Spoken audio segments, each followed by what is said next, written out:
Welcome back to another episode of the Binding of Moonpir Boston Rebirth. I'm your host, Boston. Joining me as always is Moonpir. Hello, Governor. This week of dailies was weird. And I forgot a day. Yes, you did. A lot of doctor's appointments this week, so I slipped my mind. Oh, that's absolutely fine. I'm going to scrub that one off the record, despite the fact that you insist it was my day. If it was a tie, I would not be scrubbing this off the record. But it wasn't a tie. Just so I'm assuming you took this week. Yes, I did. My performance this week has not been good. 1 to 5, I took it. And you say your performance has not been good, but there was only 2 days where I very clearly kind of hammered you into the ground. Yeah, there was like 2 days where both of us are just like, I scored 3,000 points, you scored 5,000. Like it just. And there was another day where it was like 5,000 and 7,000 because they were very, very, very tough runs. I actually don't have a ton of notes on my runs this week. Some of them were just sort of not great. Like Saturday, I died on boss rush because I couldn't get enough. It was an Isaac run. I couldn't get enough damage, sort of across the run at all. Mm-hmm. The run I really liked was today's run. Today's run was really good. It was also the one run this week you took. Which I missed boss rush again. 2 seconds. It was a slow run. Mm-hmm. I made boss rush by... I think I made it just by about 30 seconds. I missed it by 2. I was so annoyed. That's the worst when you're like, oh, you beat Mom at 20 minutes and 5 seconds. It's just like, come on. Yep. I wrote down Rotten Baby, Quad Shot, Little Chest, Dropped Cancer, and Guppy. Yep. Exactly. Like, it's just like this ridiculous run of just... And also it's worth mentioning as well, by the time we got to the Sheol floor, I had already, because we were with Judas? No, not Judas. Is it Judas? Lazarus. We were with Lazarus. I killed myself on the second floor, as we got opted to do. I killed myself on the first floor because the boss dropped Old Bandage. Super Bandage, the boss dropped. Super Bandage, yeah, not Old Bandage. Yeah. I thought it was just a regular bandage, so I picked it up and thought, I'll use this to do the sacrifice deal on the next floor. Right. And then if that boss drops HP items, then I'm sorted for the run. Didn't think it was Super Bandage. Doesn't Old Bandage give you a red heart container, though? Old Bandage gives you 1 red heart. Normal Bandage, I think, gives you 1 or 2 red hearts filled. And Super Bandage gives you 1 red heart and 2 spirit hearts.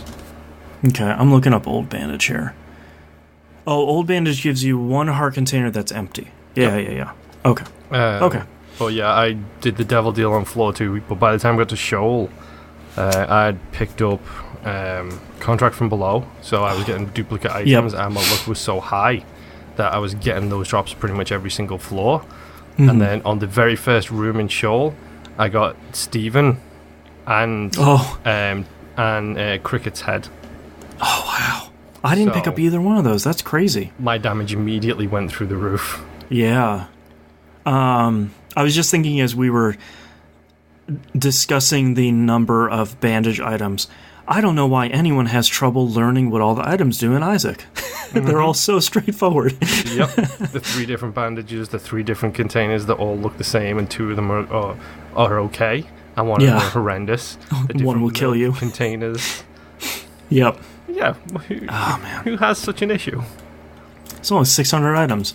It was worth mentioning about Friday's run where I think you tapped out like 3,000 on that. Like you died. I had a bad run. So did T-Bomb, so did Rob, so did everybody else I'd seen place a score on it. It was like a really early death. Yeah. The second you got past those floors, the run just went super OP. And the clouds parted, smooth sailing. I literally cruised all the way to the end of that run. And actually, I think I might have streamed that one as well while talking with T-Bomb and Rob. So I wasn't even that focused on it, and it still was an easy run by the end. Crack your knuckles, be like, yeah, guys, I got this. Mm-hmm. It was one of those runs. It was so good. Did you make any progress in your sort of normal save file? Attempts, yes. Progress, no. Well... I think I'm down to... I think I'm at like minus 100 maybe now for my successful runs. Sounds about right for a keeper, yeah. Mm-hmm. I had another 2 runs this week where I should have done it. And another 2 runs which I made a stupid mistake. In my defense, the keeper run I had on Friday night, I started it at like midnight for reasons I don't know. I'll just play a quick Isaac. Keeper runs go for like 2 minutes. It'll be fine. I got Leo on the second floor, and literally like, the last pot on the second floor gave me the swallow penny. I was like, okay, yeah, okay, all right, we got a winner here. we can do this. 2 floors later, I can't remember the guy that spits he sucks open and he spits all the little bits of Mega Fatty. Yes, I got him in a narrow room with TNT in the 4 corners. Oh my god. And he killed me with his creep, with the little blood that he squeaked out. He hit me. I was trying to move towards the penny to pick it up so I could stay alive, and then the creep spread out underneath me and killed me. There's almost no worse way to go. No. It was one of those things where, okay, I'm done. I'm tapping out. That type of run is the type of run that I hate, where it's like I'm doing really well. And yes, it's kind of my fault for getting hit in the first place, but I had 4 TNT boxes and Mega Fatty in the narrowest room. It wasn't the big, long, narrow room either. It was the tiny, little, narrow room. So yeah. It was one of those runs where it was just like, okay, that's it. I'm done. Tap out. I'm going to bed. Yes. Screw this. I think I actually did go to bed at that point. Yeah.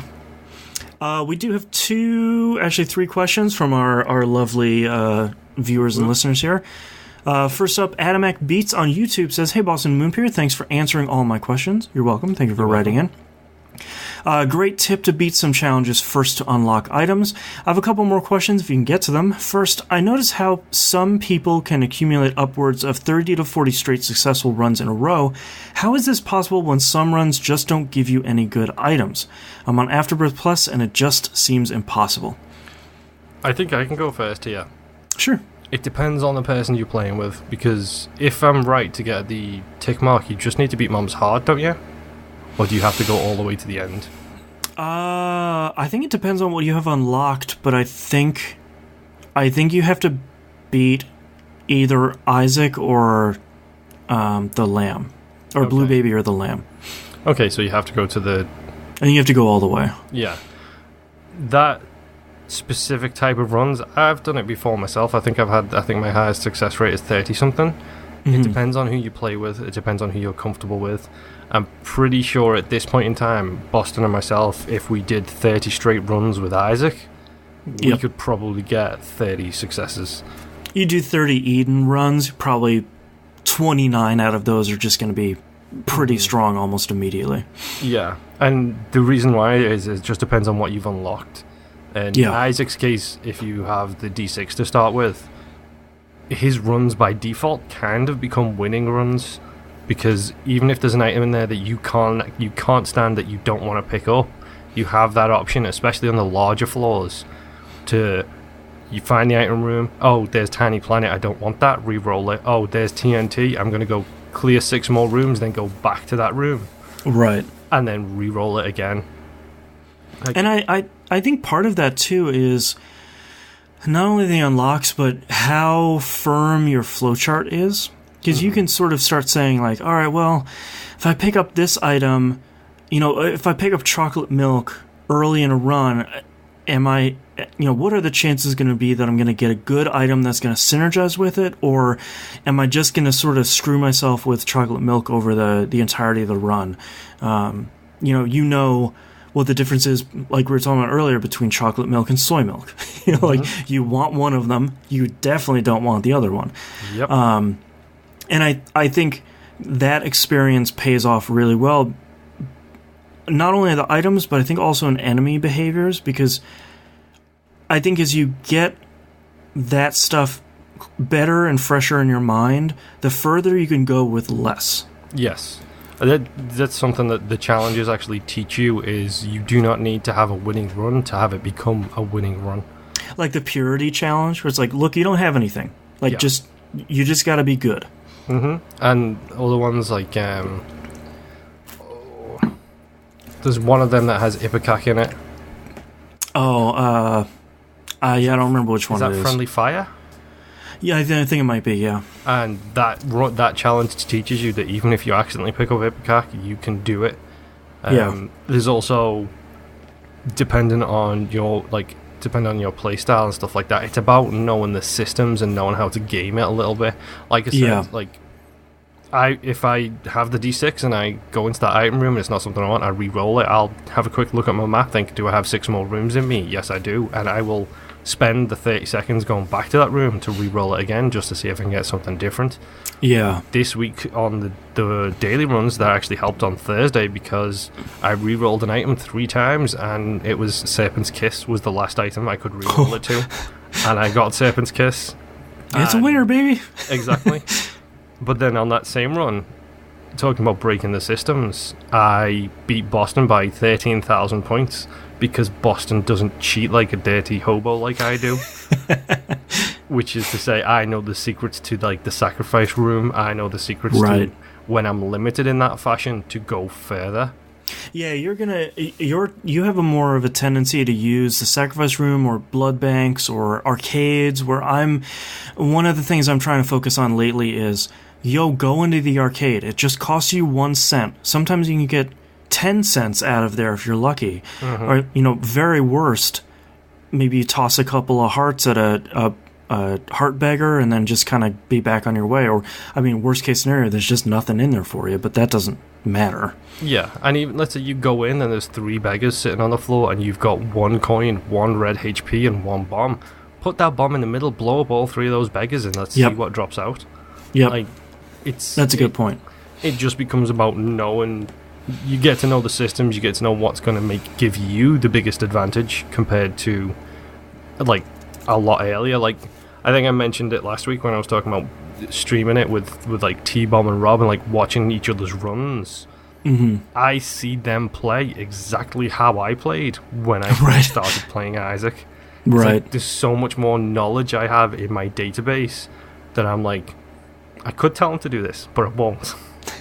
Well, and it's like innate knowledge too, where it's like, and I was sort of laughing because I saw a room and I immediately knew that there was a secret room in there. Yep. Like I didn't even really do the algorithm on the map or anything. I just knew, it's up there between the 2 fires. Like there's nowhere else it can be on this floor, and there was. There is specific rooms when you go in it, 99% chance that's a secret room against the east wall or against the north wall.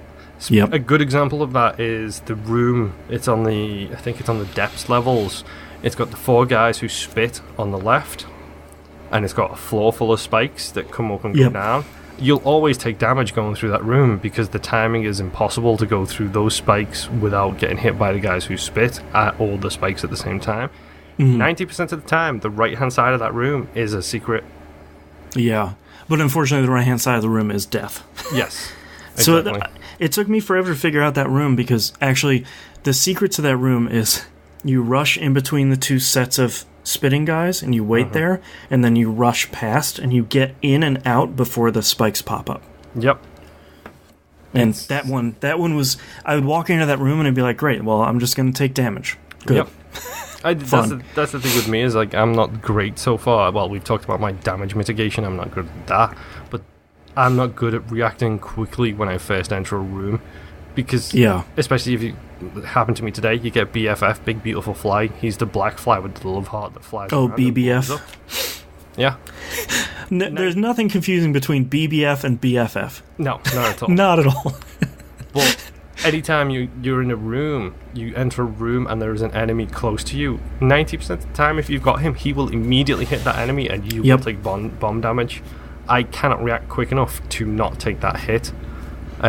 You'll also learn very quickly how much Bob can really screw up your run, or Bob's brain, I should say. Yeah. Like, it's about knowing what to pick up and what to not pick up. If you know the synergy is going to go really downhill for you, I picked everything up for the longest time. I think that's why I ended up with certain things I love picking up, whereas Boston hates them. Monstro's Lung is a really good example of that. Yeah. You've got to be able to say, no, I'm not going to pick that item up. It is going to mess up my run. I hate it's not pinking shears, it's the chop and block one, like the guillotine one. The guillotine, yeah. I absolutely hate that item because it throws so bad. everything off for my run. Yep. Well, other people like it, and that's fine. You can like what you like, but I know if I pick that up, I'm going to die. Yeah, that's just the beginning of the end. Yeah. Like, that kind of success rate is just about knowing everything that you will learn over time. Yeah. Adamek has a second question here. Do you have any tips for greed mode? I can only get to Ultra Greed 1 every 15 runs or so, and his HP is insane. Should I invest in shop items to help me?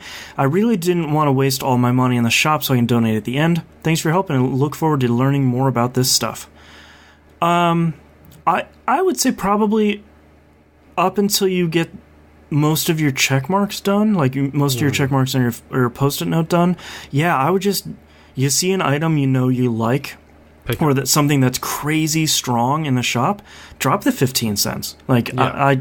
I because, like with most other things, as you're filling out your post-it note, beating the mode will get you an unlock that can help you on further runs down the line that then you can focus on donating stuff to the donation machine at the end, which... You need 1,000 coins to unlock the keeper, so like it's gonna take you a while anyway. Yep. So I'd focus on unlocks first. Yeah, me too. And don't be afraid to not push that button the last time and go for the devil deal thing if you're not feeling it. You don't have to go for it every single time. Yep. Just do what you can. Pick up what you know you like. It's a good mode for experimentation, but it's also a good mode for experimentation going really, really badly. Well, and speaking of that too, don't forget that new items you're picking up in greed mode also count for your items list. Mm-hmm. So to get the for him it'd be 1,001%. You have to pick up everything in the game. So even if you don't feel like you're making progress, you're making progress on something. Even if it's just, I hadn't seen this item before, I picked it up. Well, now I know it's bad, but at least it's in the items list. Yeah. 6 items left, by the way. I checked my item list today. 6 left, and 2 of them I unlocked with Keeper. So close. Mm-hmm.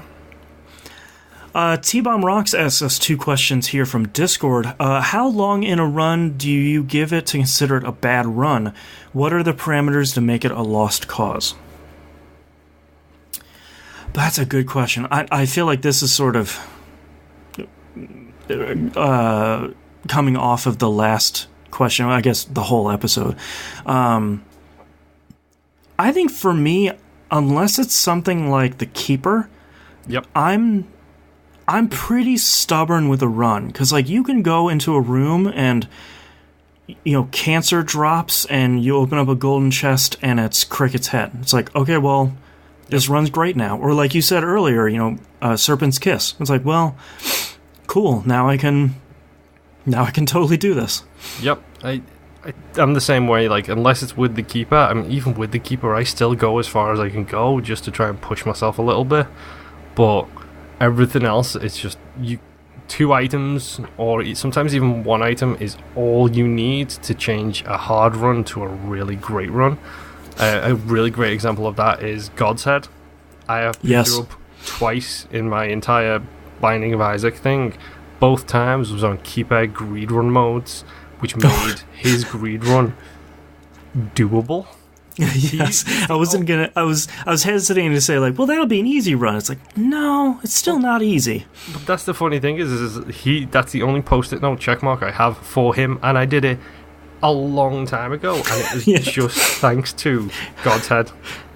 And I have twice, both with him on that mode. So I feel like that's one of the things I really love about Isaac is even you get a bad. Like, you get a really bad start to, like, an Eden run, and you start with, let's say... you say a bad start with Eden run, I just think of that guy with his, 20 Eden runs straight where it was going really well. I wish I would have saved the clip, but it's, I think we talked about it on the show before, but it's, basically he's like, all right, maybe I can hit 20, maybe I can go for 25, I'm going to start an Eden run, and literally as soon as the game loads, he has Mom's toenail, she smushes him, he's dead. Yep. Just like, in less than 3 seconds. Mm-hmm. But like, let's say you start an Eden run with, Tiny Planet. And it's like, well, great. Now this isn't going to go really well. Next thing you know, maybe on the second floor you get Brimstone. Yep. Now your run's really good. Yep. That's actually a conversation topic that came up while I was talking about it with T. It was like, him and Rob both pointed out that in our best and worst items list, none of us mentioned Tiny Planet. Yeah, I kind of think Tiny Planet is fun. I don't think it's good. I think it's fun. It's fun, definitely. But yeah, if you have Brimstone or Azazel and you see Tiny Planet, you pick that thing up as quickly as you can. Get that protective ring. It just becomes insanity. Mm-hmm. It's really fun sometimes. But yeah, I think we both agree, minus the keeper, any run is salvageable. Yep. And sometimes it's sort of like, how far can I make it in this run that is just a disaster before the game pushes me to my knees? Yeah. His other question here is, who are your least favorite and favorite characters to use and why? So let's start with our least favorite. I guess let's exclude Keeper, because that's too easy. Yes. He's different. He's like a special character. Well, we both agree on who the worst character in the game is, I think. Maggie? Yes, 100%. Yeah. I think almost everybody else has some sort of positive redeeming quality. Mm-hmm. I think the funny thing for me is actually, again, talking about Rob and T playing the same way I used to play. They like Maggie. I used to like Maggie. I used to love Maggie. She is healing. She's great. So much health, and she's got the healing heart. And then you realize when you're playing esports, Isaac, and you're looking for the boss rush every single run. That's when you're like, Maggie's the worst. Maggie, just go, just run, just go. Mm-hmm. It's even worse when you get like the bucket of lard with Maggie, and he's like, okay. Oh god. That might actually be like Maggie and an accidental bucket of lard pickup with no speed upgrades. That might be the point where I quit out of a run. I take it back, because it's just like, look, your babies crawl faster than this. Come on. Yep. On a personal note, and this is actually kind of great because me and Boston actually, I think we vary on our characters. Like, I absolutely despise the blue baby. Yeah. Like, he is probably one of my least favorite characters in the game, right behind Maggie.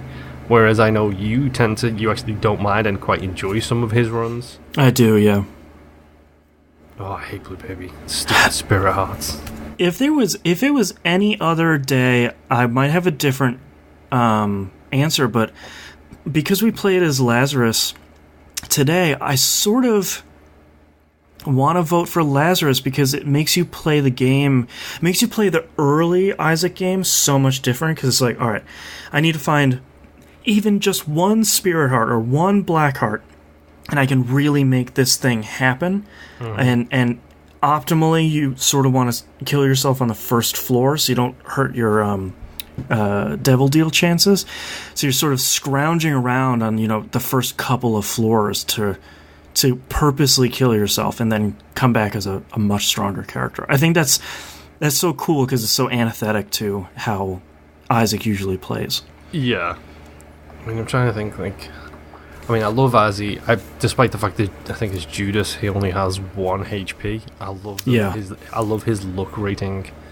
I find he's one of my favorite people to play just because he starts with such high luck as it is. He starts with Book of Belial, which is nice. Mm-hmm. Wait, am I thinking of I'm thinking of the wrong person. Cain is the one that starts with the lockpick.